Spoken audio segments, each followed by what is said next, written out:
Hey YouTube, it's Alicia here. Hope everybody is having a great day. None other. I am here to do a wrestling talk. We're going to be talking about WWE mostly. And I have 6 topics and I have everything outlined because we got a lot of things we need to talk about. So this might be a lengthy, and let me say again, a lengthy video.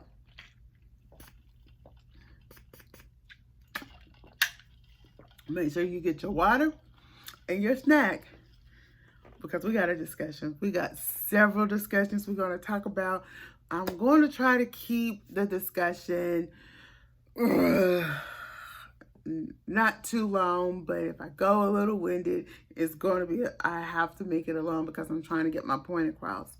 So without no further ado, let's get started. So one of the things I need to come and talk about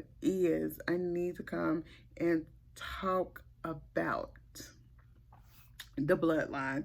As we already know, we just had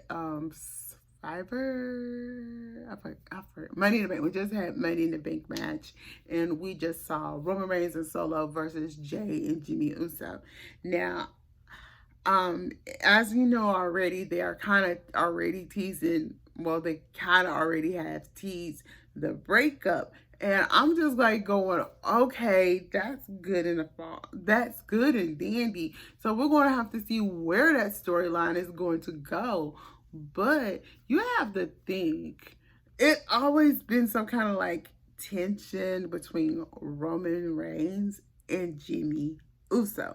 If you think about it, when they first got together and they formed the bloodline, it always has been that kind of tension toward with them and thing. So it's like you got to say where it's going to go.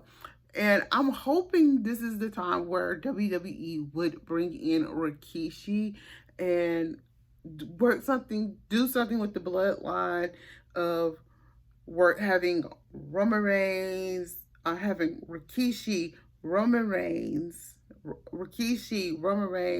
Jay and Jimmy Uso, Solo, and probably Tamina, and work together with that, because I think we fans wanted to see a female part of the group, and it looks like we're gonna get ready to see the breakup of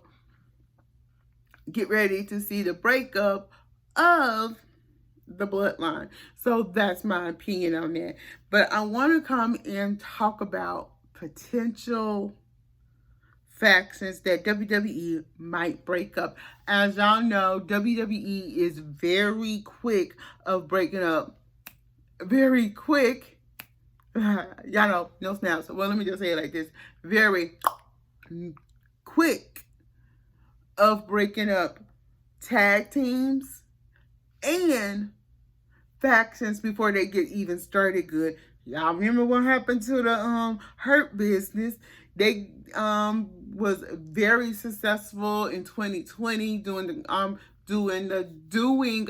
Kova thing, and it was very successful and thing. And after a little bit after Kova was almost, and people was getting ready to come back and do, shows live, being the audience, they decide to break up the Hurt Business. They decided to break up certain tag teams and thing. I really feel, and like anytime I wanted to come and talk about one female tag team and three big men factions and stuff. So without further ado, let's talk about the women's faction first.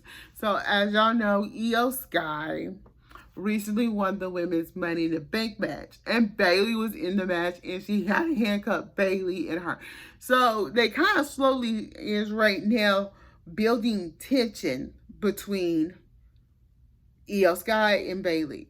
Okay, we don't know when we're going to get Dakota Kai back. We don't know when. but it's kind of like they trying to make sure they stay face and build up this build up damage control. I wouldn't be too surprised when Dakota Kai makes a return. They have Io Sky and Dakota Kai come together and break up. And I wouldn't be too surprised. Break up damage control. Y'all might not think that is true, but you never know with WWE, because WWE is very known for real quickly getting rid of a faction. They are known for that. Okay, the other faction we need to be concerned about may have a potential, and let me say, might have a potential of breaking up if WWE do this, is Judgment Day, because right now they are already starting to tease that a little bit. You go back and you look at it this week and week before, they kind of starting to tease that a little bit. So you might want to go back and look at it before. I want you to look at Judgment Day before Money in the Bank, and look at it after Money in the Bank, especially after Money in the Bank, because if you remember, Damian Priest won the men's Money in the Bank match. So it's kind of like a tease. It's like a teeter-totter teasing of a breakup right up in there. I wouldn't be surprised to have to put these guys in there, Imperium, because like I said, WWE is known for breaking away. I wouldn't be too surprised WWE take Gunther and the Imperium and break them up, just to get, to make Gunther go on his single run and make Imperium go on their tag team run. I wouldn't be too surprised. Now, the Brawling Brutes, I have to come and talk about them. They've been together for almost 2 years now. And I wouldn't be too surprised they'll try to, if you're forgetting, it's Ridge Hollins, Sheamus, and Butch. I wouldn't be too surprised where Sheamus might turn on Butch and Ridge Hollins and thing. So you got to think, okay, it's potential. So these tag teams, I'm not saying this is going to happen, but these tag teams already are kind of, not some of them, but not all of them, has potential of WWE. I don't want to say break, but WWE having the potential of WWE breaking up the tag team. Let me just put it that way. They have potential of breaking up these factions, excuse me. They have the potential of breaking up these factions. That's that. Okay, so now we're down to our third priority thing that we do need to discuss, and that is Triple H being fair when it comes to the women's division and men's division. That is the thing. Is he being fair? I don't think he has been fair. When he first started, I felt like he was being fair. But now, as I look back at it, and I know I have to do this couple month update. I have to do the update video from our original for Triple H. I don't think he has done enough because one of the things I have always felt like as a female fan of wrestling, and who family is connected to the industry, like I always tell you, I don't say who, but my thing is, I always try to get y'all fans to see a female point of view when it comes to the wrestling. Like, let's just go. Okay, so let me just go down with some of the things. Okay, one of the big keys I see when it comes to some of the favoritism, especially in WWE, and I'm going to get down to those favoritism stuff in a minute on the men and women's division. I feel like when it comes to that, let's talk about the women's division. I feel like the women's division this whole year has been very lackluster, except for a couple storylines. They have been very interesting. But I feel like it's not no fairness in the women's division, because if you look at who's always pushed in the forefront of the company, think of that, and always pushed in title contentions. I know, and I'm not excluding people, but I'm just saying it's certain people. Now, like I always said, you got Charlotte Flair, the daughter of Ric Flair. You know she has always been handed her opportunities for that title belt. Have we ever seen her earn the title belt? I don't think none of us fans who have seen it who have watched WWE live at this arena or watched on TV. I don't think we have ever, in Charlotte Flair's career since 2015, we have never seen her earn a title belt shot. And reason I'm saying this, we have not seen her earn her title belt shots. If you think of it, every one of her title belt shots has been handed to her. Now, y'all know I always harp about when she returns. So let me talk about both of her returns recently. Her first return, she came back, and this was after Raquel Gonzalez faced Ronda Rousey for the women's heavyweight title belt. Raquel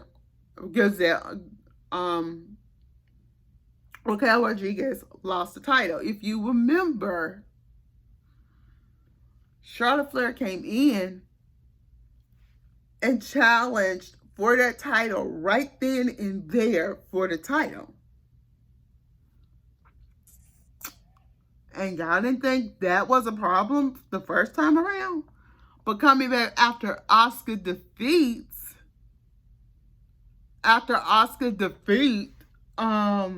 Bianca Belair, y'all don't have a problem with that?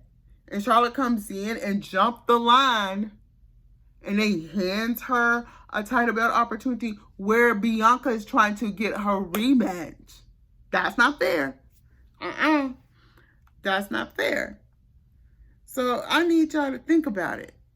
Have Charlotte Flair ever earned her title belts? And I'll say opportunity is key for both divisions, the men and women's division. We don't see enough of we don't see enough diversity going for those title belts. As I'm saying, we do have some favoritism. We do have some things that needs to be addressed. We do have some things in the WWE we need to be concerned about, especially when it comes to that women's division. Is WWE playing fair when it comes to title belt opportunities? And if you think about it, there's a lot of people in that women's division that deserve those opportunities. I'm going to get to that in a minute. Same thing could be said about the men's division. So yeah, that's A and B. So we have to be concerned for the men's division, because if you look at the men's division, Roman Reigns has been on top every time. But every time we turn around, we see in WWE bringing in Brock Lesnar and Logan Paul. Let me tell y'all, I'm gonna get on this when it comes to somebody who already has star power, and why I say if they have aspirations to be a wrestler, why they need to be on NXT. Okay, let me just think about it. You have a Logan Paul, and he has aspirations to be a wrestler. Then don't give him $1 million contract. Is one, to me, that was disrespectful. When I heard about this last year and he got it, how many times have he been featured in the past from last year to this year? He has been featured 4 times. And all 4 matches, he has had high-profile matches. First time was with the Miz, tag teaming. His only win. But he kind of lost because Miz betrayed him. Okay, he was to Saudi Arabia. And he go up against Roman Reigns for the titles? Wasn't successful. Even your brother tried to jump in. Wasn't successful. That was your lowest point. You couldn't even beat him. You couldn't even beat Seth Rollins. Let's get that. You had a match with Seth Rollins, and Seth Rollins kicked your butt at WrestleMania. So now recently at Money in the Bank, you had a spot. Let's talk about it, y'all. A spot given to you. A spot given to you to be part of the men's Money in the Bank match. That spot could have went to somebody on the main roster that was well deserving of being part of that match. And you just came in and WWE just handed it to you. And everybody else has to earn their titles. Oh, I'm going to be talking about that. Okay, y'all, give me 1 minute to pull this back up. Now, speaking on Money in the Bank match, this is what I'm finna say, and this is finna be a little bit long right here.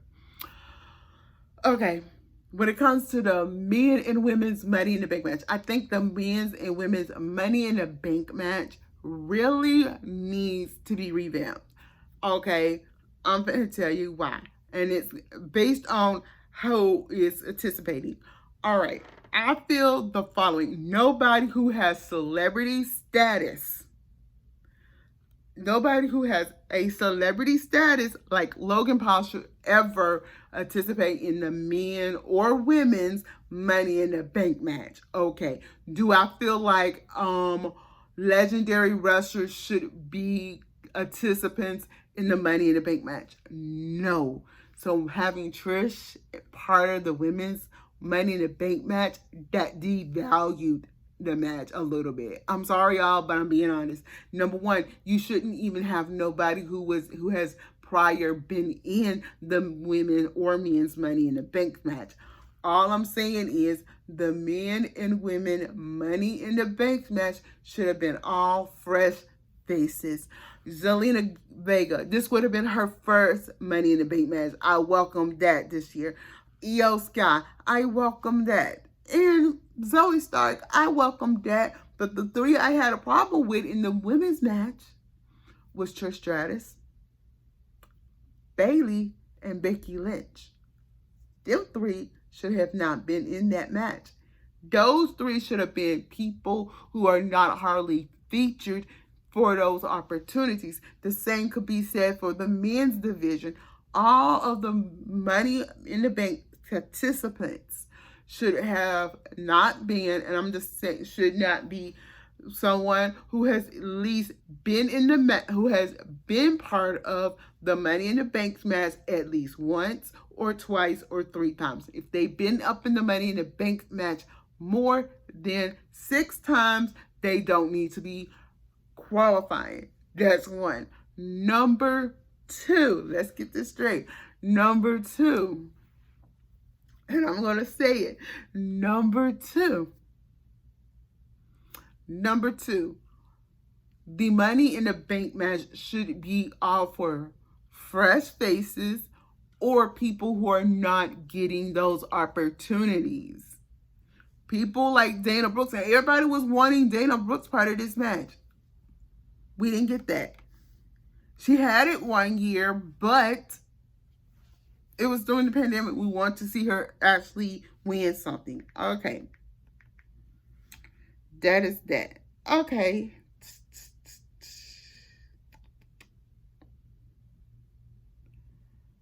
Okay. So now we're going on to the 4th outline, because I got everything outlined, y'all, because we're going down. This is a full-on discussion. Okay, so our number 4 is the women. We're going to be talking about the women's division. I want to talk about that the women's division do need to, even though they changed up the Raw title and the SmackDown title. We have the Raw title went from a Raw is War title to a WWE's Women's Heavyweight title. I wonder where they got that from. Did I speak that into existence almost 7 months ago? Y'all might have to go farther back on my Twitter, but I actually talked about that. and go farther back on some of my wrestling talk videos, you might want to go back and look, because I think WWE, you kind of took something from my channel again, but I'll gladly give that to you. I wonder where you really got that idea from. Like I said, WWE will steal wrestling content creators' ideas. I'm just saying. Now, everything I'm saying right here, I don't mind them taking, because I want WWE to do better. Okay. The reason I'm finna say I feel like WWE's women's division needs, and I will say needs two more title belts for that women's division. They need a women's intercontinental title belt and a women's US title belt. You look at that. You just merged, and I'm going to talk about this also up in there. These title belts would be welcome. It's like two middle ground title belts they would need for that women's division. You got all these women on Raw, SmackDown, NXT, and in development, and you're not giving. And let me just say, you're not giving none of these other women like Tamina Snuka, Dana Brooks, Nikki Cross, Lacey Evans the opportunity. But Triple H, I see what you're doing. You picking and choosing who you're picking and choosing the wrestlers that came up under you and giving them that star quality and stuff. I'm just saying, you just cannot do that. I understand you want to make NXT. I'm going to talk about NXT when it gets close to the end, y'all. But I'm just saying, you need to rethink about that. Just think about that, because it's some female wrestlers you're not utilizing. It's a lot of certain female wrestlers you brought back you're not utilizing, like Tegan Knox, Emma, and stuff. We know we just had Madcap Moss make a return, just recently came back. We don't see him a lot. But mostly half of the women wrestlers you're not seeing, you are reducing them to main event. And you can do better. I said this once and I said it before. You need to rotate these female wrestlers out. You have 1 month, it's all about a certain group of females. The next month is another group of females that it's all about. Then a third month, it's another group of females you're focusing on. Then it's another month you have certain females you are focusing on. You need to take time and group these female wrestlers into groups. You have your certain ones you're gonna feature 2 months. You got another 2 months you're gonna be featuring the second group. Another group that you're gonna feature the next 2 months. You need to switch it out. We need to see you switch them out a bit. So that's the only thing I will say about that. Okay, so now inform me. We're going to discuss one of the biggest things that really happened last year in May of 2022, and it was the walkout. Now, I do realize I'm going to say something that some of y'all might not like, but I really feel like it needs to happen. And one of the things, and this is what I wrote, I said WWE needs to acknowledge that they were wrong by WWE was acknowledged and was wrong by Vince McMahon, and John Laurinaitis did address that in the walkout of 2023 with Sasha Banks and Naomi. They need to address it. They need to fix it instead of this narrative they gave us what we got last year. We need to see that. We need to see WWE and John Laurinaitis publicly apologize to Sasha and Naomi. John Laurinaitis publicly apologizing to Sasha Banks and Naomi. Vince McMahon publicly apologizing to Naomi and stuff, and doing a smear campaign against them, having NXT superstar Nikita Lyons also apologizing. Now, y'all trying to ask y'all, every time I mention Nikita Lyons, y'all always ask me why you put her up in there. And I said, when they started doing the smear campaign against Sasha Banks and Naomi because of the walkout, they had her go on Twitter and say a lot of disrespectful things about seminal messages she said during this time about the walkout and about Sasha and Naomi and stuff. And I really feel like a female wrestler should know, a wrestling company should know their female wrestlers' worth, especially when you have somebody, two female wrestlers that's on a pedestal like Sasha Banks and Naomi. Their worth was worth something. Their worth was worth something. They are on the same pedestal, and I'm sorry, y'all, they are on the same pedestal as Charlotte Flair, Becky Lynch, Asuka, and Ronda Rousey. But I'm finna mention something very keen here. And I think what I feel that broke the Camelback and forced them to walk out. I actually want y'all to think of something. Right before we was getting ready for WrestleMania last year of 2022, they started doing, because Charlotte Flair was WWE SmackDown Women's Champion at the time. Let me say it, WWE's champion at the WWE SmackDown Women's Champion at the time. Charlotte was. They had started teasing a feud again with Charlotte Flair and Sasha, and this was and it was rumored, and I'm sorry, I can't think, Wrestling Hub, no, not Wrestling Hub, Wrestling Culture reported at the time, and they said rumor that Sasha Banks might win the title.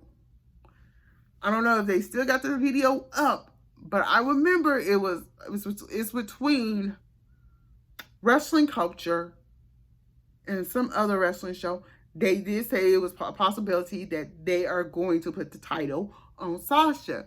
But 3 weeks, it was a month or like a week after that, it was 2 weeks after that, they started teasing, 2 weeks after they start teasing a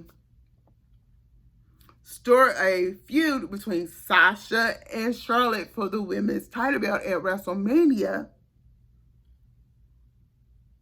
Ronda Rousey brought her butt back off of maternity leave. Okay, let me tell y'all why. This is where I feel like I think WWE probably took Sasha Banks' opportunity from her and gave it to Ronda Rousey. I need y'all to think about that and go back and look at that timeline, because what I'm mentioning is some truth. You need to go back and look at that. Okay. Now, where we at? Okay, so we are on number 5. And number 5, bring back Stephanie McMahon as the head of the women's division. I feel like we could get quality and better matches or something done better for that women's division on Raw, SmackDown, NXT Level Up and stuff, and I really feel the women's matches could be quality. Honestly, I always thought Stephanie put together some good quality female matches, and I feel like Charlotte wouldn't dare cross Stephanie, but I know Stephanie. I don't think Stephanie played favoritism, but I always thought her father was always in her ear when it came to who got title belts. But I'm wondering if Stephanie came back and start working with her own creative team and writers team that existed of former WWE women wrestlers that has that woman point of view of wrestling. Because if you think about it, I feel like what you have with the writers now on the WWE, all the creative team, and I'm just saying this, the creative team and the writers team, they don't have a woman's touch to none of the women's, and it's not a woman's touch to none of the women's feuds or stories. It's not a woman's touch. And you know, we have Molly Holly. She's on the creative team. She ain't doing enough. To me, she has not done enough. That is that. Okay. So the next thing is going on with Stephanie coming back. I really believe we should, excuse me, get WWE get back and bring back the second annual Evolution. WWE All Women Evolution pay-per-view. We need that. That's what we need right now for that women's division. Because I have been saying WWE women's division recently has been lackluster. It's not doing good to me. In my point of view, and as me looking at it as a fan, but also as a fan, looking at it as a fan and looking at it as a female wrestling content creator, but also with their family connection. It's like that's what needs to be done. So with that, we'll have matches from Raw, have females from Raw, SmackDown, and NXT part of it, but also you have women inviting certain women from. This is what I think should work. WWE inviting certain women from other companies and stuff. Like when I mean from other companies, I mean from TNA Impact, AEW, New Japan, Shimmer Wrestling, Lucha Libre, AAA, and thing. That's what I mean. And on the independent circuit, we need to see WWE. Excuse me, y'all. WWE invite wrestlers from them, inviting at least, excuse me, y'all, inviting nothing but at least 6 wrestlers from each company to come and participate. Because if WWE can show, oh, we're all about showcasing the best wrestlers. We want the best wrestlers from each company to come and participate at our Evolution. Can we have that? I mean, if you think of that, think of the female wrestlers we can get from TNA. Man, if we actually got this, we probably would get a chance to see Trish come back. We probably would get to see Sasha come back as Mercedes My Name. Hello, New Japan. We probably would get to see Fabia Apache from Lucha Libre, from AA. We probably would get to see some females from all different parts of wrestling. So, I mean, this is just my opinion when it comes to the WWE Women's Evolution. So, y'all, let me hear what y'all have to think about that. And number 6, let's talk about this. We need to quickly discuss this right quick, and then we're going to go into our number 7 and discuss that. Okay, and number 6, we need to discuss if WWE decides to renew Ronda Rousey contract. As y'all know, Ronda Rousey contract supposed to be up coming soon. And when I heard that, I said, good. She'll be gone for a couple of months and we won't have to see her. I feel like when Ronda Rousey first came into WWE and got that contract, she took I feel like, and some of y'all might not agree with me or not. And I want to ask y'all this, and I want to ask this in a minute. I felt like Ronda Rousey took opportunities from other female wrestlers, because if you think about it, she never, and let me just quickly finish this up. She never earned her opportunities. All of her opportunities was handed to her. So do y'all think Ronda Rousey took title belts and opportunities from other female wrestlers that was more deserving? So the other thing I need to talk about, and it's the last thing, is if WWE decides to extend the olive branch and bring back certain female wrestlers that was, let's just say, unlawfully fired, in certain situations, unlawfully fired or terminated because they had walked out, or, they got terminated because of the seasonal cuts and stuff. Who would it be? So one of them I will say was at the top of my list. My first 3 was Mandy Rose, Sasha Banks, and Naomi. If you think about it, the timeline. Sasha Banks and Naomi, they walked out, their contracts ran out, and then boom, what happened? They never returned to WWE. That right there, that's going to be a apology.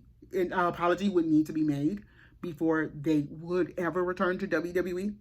So yeah, a public apology is one, and then apology to their faces is one. And then I really feel like if it came to it and their contracts comes up at TNA and New Japan, I really feel like if the contract is right, if the money is right, give them a top contract Becky Lynch and Becky Lynch and Becky Lynch and Charlotte Flair twice as much. I mean, I'm going to say might be over two something, more than five figures. Let me just say five figures, because I really feel like they worth it, because they put a lot of work in when they was there.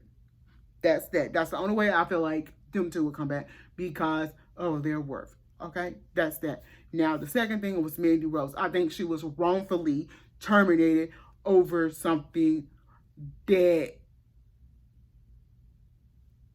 WWE should have investigated first before firing her. But now they was concerned about at that time when it came to Mandy Rose, because at the time I felt like it was wrong timing on their part. And I want y'all to think about this when I say wrong timing on their part. Mandy Rose, probably about a month before, had lost her brother. So I feel like at that time, it was the wrong timing for them to have done that.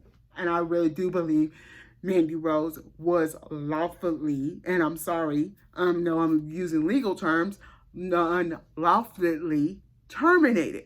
Because I want y'all to think about something. For so many years, WWE has used women, but they have over-sexualized the women's division, certain women of the women's division. And Mandy Rose is a product of that. So tell me, do y'all think it was right to have fired Mandy Rose, or do y'all think Mandy Rose was unlawfully terminated because of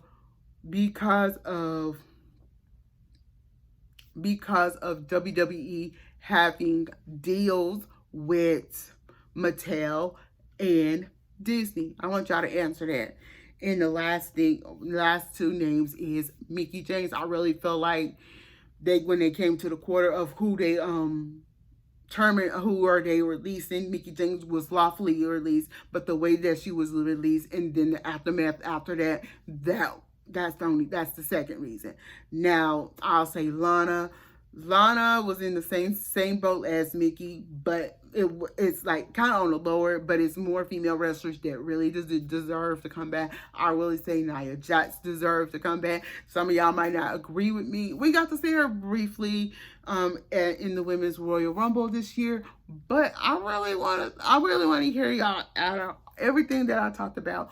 What thing you liked that I talked about? What idea do you think is wanted? And then tell me what thing you ready to see. What thing you want to see WWE improve on for the men's and women's Money in the Bank match? And do you think the men and women Money in the Bank match needs to be for people, up and coming people in the WWE to win, or do y'all think it should be people who don't hardly be featured to win?